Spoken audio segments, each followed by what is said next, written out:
Bismillahirrahmanirrahim. Assalamualaikum warahmatullahi wabarakatuh. Insya Allah pada video kali ini saya akan menampilkan media pembelajaran interaktif yang telah saya susun untuk dapat digunakan oleh mahasiswa ekonomi syariah di kelas yang saya ampu. Selamat datang pada media pembelajaran interaktif mata kuliah ekonomi makro Islam. Pada media ini akan dibahas mengenai materi tentang teori, implementasi, dan prinsip-prinsip syariah dalam ekonomi makro Islam. Terdapat dua tujuan pembelajaran yang akan dicapai oleh peserta didik atau mahasiswa yang berkaitan dengan ekonomi makro Islam. Yang pertama adalah menguasai konsep dasar ekonomi makro Islam dan prinsip-prinsip syariah yang relevan. Yang selanjutnya yaitu menganalisis tantangan dan peluang dalam implementasi ekonomi makro Islam di era globalisasi dan mengembangkan strategi untuk meningkatkan kesejahteraan masyarakat. Yang pertama, di sini saya akan membahas tentang pengertian ekonomi makro Islam. Ekonomi makro Islam membahas aktivitas ekonomi secara agregat dalam artian luas seperti pertumbuhan nasional, pendapatan masyarakat, distribusi kekayaan, dan inflasi. Namun dengan pendekatan nilai-nilai Islam, yaitu seperti keadilan, keberkahan, dan larangan eksploitasi. Apa sih tujuan utamanya dari adanya ekonomi makro Islam? Yang pertama adalah mewujudkan keadilan dalam ekonomi. Yang kedua, menjamin kesejahteraan sosial. Dan yang ketiga itu menghilangkan ketimbangan dan eksploitasi. Ini adalah tujuan utama yang harus sama-sama kita perhatikan bersama. Selanjutnya adalah instrumen dalam ekonomi makro Islam. Yang pertama ada zakat. Zakat adalah salah satu dari 5 rukun Islam yang mewajibkan umat muslim untuk memberikan sebagian dari harta mereka kepada orang-orang yang membutuhkan. Tujuan zakat itu apa? Yang pertama adalah membersihkan harta dari sifat kikir dan membersihkan jiwa dari dosa. Yang kedua tujuannya apa? Mengurangi kesenjangan. Zakat mengurangi kesenjangan antara kaya dan miskin dan memberikan bantuan kepada mereka yang membutuhkan. Dan tujuan yang terakhir dari zakat yaitu meningkatkan kesadaran sosial dalam kepedulian terhadap sesama. Selanjutnya yaitu larangan riba. Riba adalah praktik pengambilan bunga atau keuntungan yang tidak adil dalam transaksi keuangan. Dalam Islam riba dilarang karena dapat menyebabkan ketidakadilan dan eksploitasi. Ada beberapa alasan mengapa riba dilarang. Yang pertama adalah ketidakadilan. Jelas tujuan dari ekonomi makro Islam itu menciptakan keadilan, sedangkan larangan riba adalah alasan ketidakadilan. Riba dapat menyebabkan ketidakadilan bagi pihak yang berhutang karena mereka harus membayar bunga yang tidak adil dalam artian lebih besar. Yang kedua yaitu eksploitasi. Riba dapat menyebabkan eksploitasi bagi pihak yang berhutang karena mereka dapat terjebak dalam lingkaran hutang yang sulit untuk dilunasi. Selanjutnya, yang ketiga, instrumen dalam ekonomi makro Islam itu adalah pasar bebas beretika. Pasar bebas beretika adalah suatu konsep yang menggabungkan prinsip-prinsip ekonomi syariah bebas dengan nilai-nilai etika dan moral. Dalam pasar bebas beretika, pelaku ekonomi diharapkan untuk menjalankan kegiatan ekonomi dengan cara yang adil, transparan, dan bertanggung jawab. Selanjutnya ada pengembangan pemikiran ekonomi Islam. Ibnu Khaldun seorang ilmuwan muslim terkemuka, memiliki teori ekonomi yang sangat maju dan bahkan relevan hingga saat ini.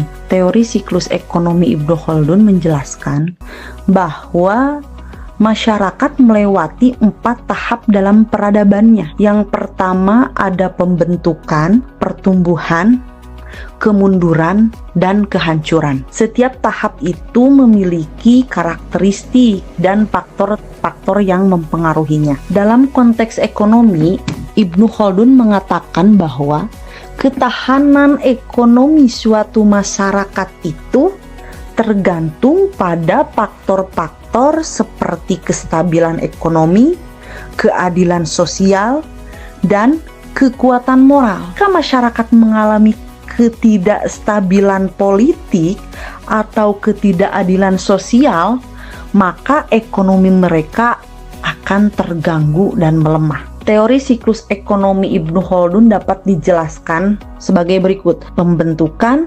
pertumbuhan, kemunduran, dan kehancuran. Apa fase dalam pembentukan? Peradaban dalam pembentukan itu adalah masyarakat masih primitif dan hidup dalam kelompok kecil. Masuk ke peradaban pertumbuhan, masyarakat mulai membentuk struktur sosial dan ekonomi yang lebih kompleks. Masuk lagi ke peradaban kemunduran, masyarakat kehilangan semangat dan ketakutan untuk menciptakan perubahan yang positif. Dan masuk ke peradaban yang tidak diinginkan, ini adalah peradaban kehancuran.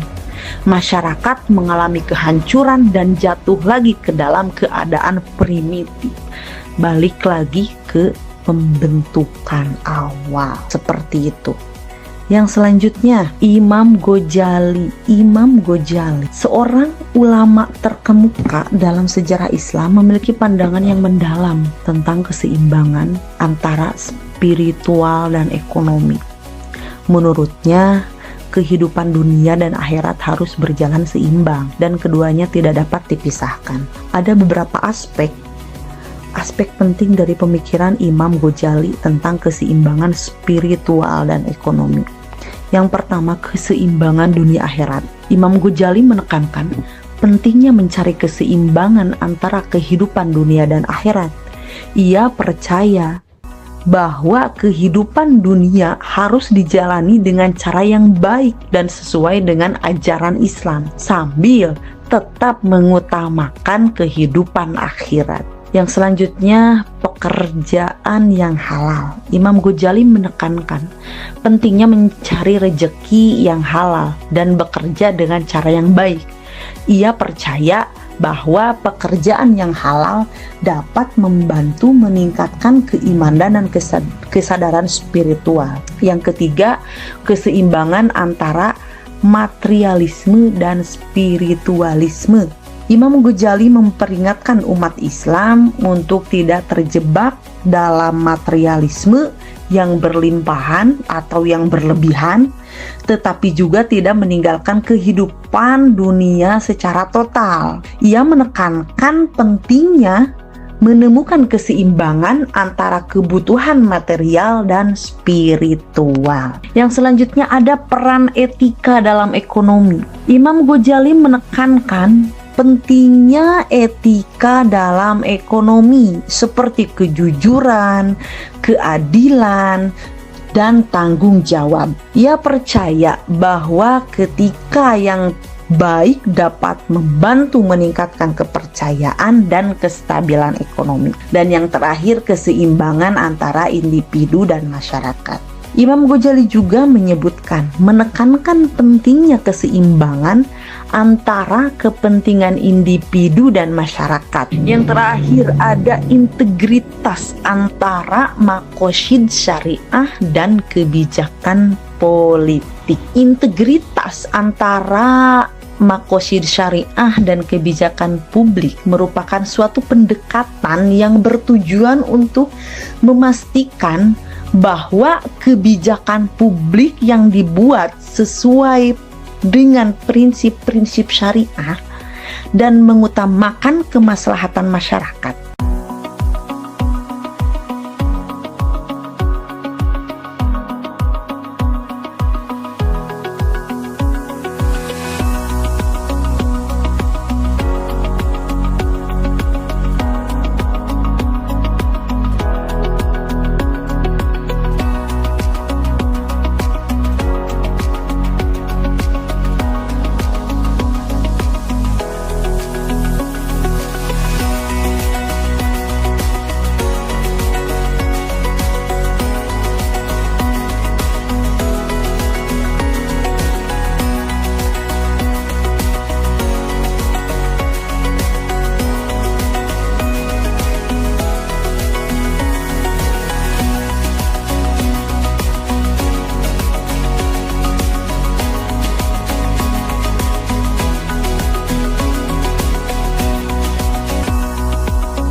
Jadi kesimpulannya, ekonomi makro Islam adalah sistem ekonomi yang menyatukan pertumbuhan dan pemerataan melalui prinsip-prinsip syariah seperti tauhid, keadilan, kemaslahatan, atau kesejahteraan umum. Jadi inti sistem ini adalah pelarangan riba, goror, maisir yang dianggap merugikan dan tidak adil. Sebagai gantinya, sistem Islam mendukung transaksi berbasis bagi hasil, mudharabah musyarakah, serta distribusi kekayaan melalui zakat dan wakaf untuk memperkuat inklusi sosial dan mengurangi ketimpangan. Itu yang bisa saya sampaikan dalam media pembelajaran kali ini. Semoga bisa bermanfaat untuk saya pribadi, umumnya untuk kita semua. Terima kasih. Assalamualaikum warahmatullahi wabarakatuh.